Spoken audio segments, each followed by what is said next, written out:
What is considered pretty good in a young child, but might be pretty bad in an adult?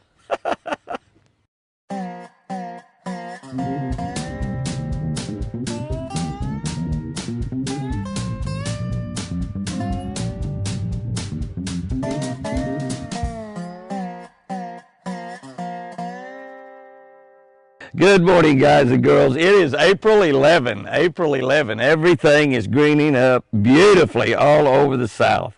Our catch of the day is going to be from Romans 12:3, and it's a simple deal. Do not think you are better than you are. Do not think you are better than you are.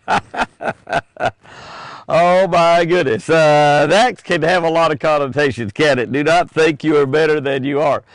Tournament fishermen, when they win, are really never as good as they think they are when they win, and then when they lose, they're never really as bad as they think they are when they lose. One of the most difficult problems I have is not winning, it's losing. And the problem that I have when I lose is I just think I'm the worst fisherman in the world. And, I might finish in the money in the tournament, but be way down in the money and just think I've done horribly, and I just can't fish. I can't play at the top level, and I just get really tough on myself when I don't do really, really good.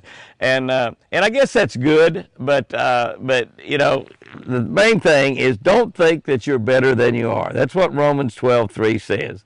And what I wrote about this, and keep in mind I wrote this a few years ago, so these boys are quite a bit older than this now, but my little grandsons, Cutler and Merrick, which I call Thunder and Lightning. You've heard me call them Thunder and Lightning forever. I named the little one Thunder because when he was born and as he was in his younger age, he certainly was Thunder. And so the other one was Lightning. Speaking of thunder and lightning, it's starting to rain right now, so we got to hurry right here. My little grandson, Thunder and Lightning, they're a hoot to fish with and to play with. They're really smart, both of them. They pick up things really, really quickly. Like most kids, they're determined to do as much as they can on their own. In the boat, they are already expert fishermen, or so they think. They think they can pick out the right lure, they can tie it on, they can make the perfect cast, even when it ends up in a tree. This display of confidence is pretty acceptable in a child. In fact, we're glad they are so assertive and they try so hard to do everything on their own. That's what we want to see in a child. For the rest of us, however, this attitude is generally called pride. Not confidence, but pride. And it's something that God tells us is bad. It's easy to be humble when you fail, but it's difficult when you have success. One of the most difficult things to do is to win and be humble. All of a sudden, when we win a tournament, when we have some great success in our life, we become the very best there is at it. We start telling people, well, I won because I did this, I did this, I did this. And some of that stuff we're just simply making up, but it's hard to be humble when you win. But God says it's the very best thing in the world to do, is to be humble when you win. We'll all win. We'll lose even more. And like I said, it's easy to be humble when you lose. But my last sentence, when you win today, glorify God instead of yourself. That's the secret. When you win, give the glory to the man that gave you the power, the ability, the skill, the timing to win. Go out there and have you a great one today. You're going to win today, I know. Guys and girls, I love you.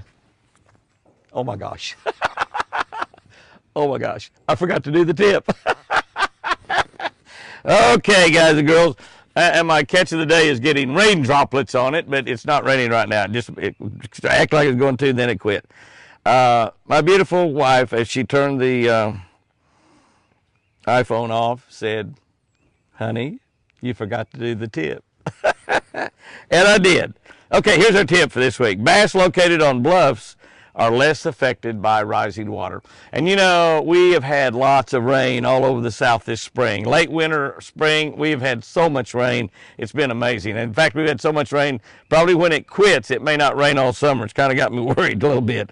But we've had lots of rain. The spring so far has been wet. The late winter was wet. The winter was wet. The winter was mild and wet. Flooding all over the South, all over the South. But when you're out there fishing and you're fishing high water, remember that the bass located on bluffs are less affected by that rising water. So if you have a situation like we've got right now where the water came up about a foot or so last night, the water's coming up. If you'll get on the steeper type banks, the fish are going to be less affected by it. The flatter areas, it flattens out and it covers a lot of areas, so the fish have got a lot more places to be. So if you'll concentrate around those bluff type areas, and what I like to do is find little pockets and stuff in those bluffs, because the water comes up a foot, they don't move way back. You know, a foot of water sometimes can be moved 30, 40, 50 feet up the bank, but all they do here, it comes up and the bank is still right here. So if you got a little pocket or something in the bluff, that's where a lot of the big fish will go to. So fishing those flooded waters this spring, remember that little tip. Okay, and I'm going to end it again, and I still love you.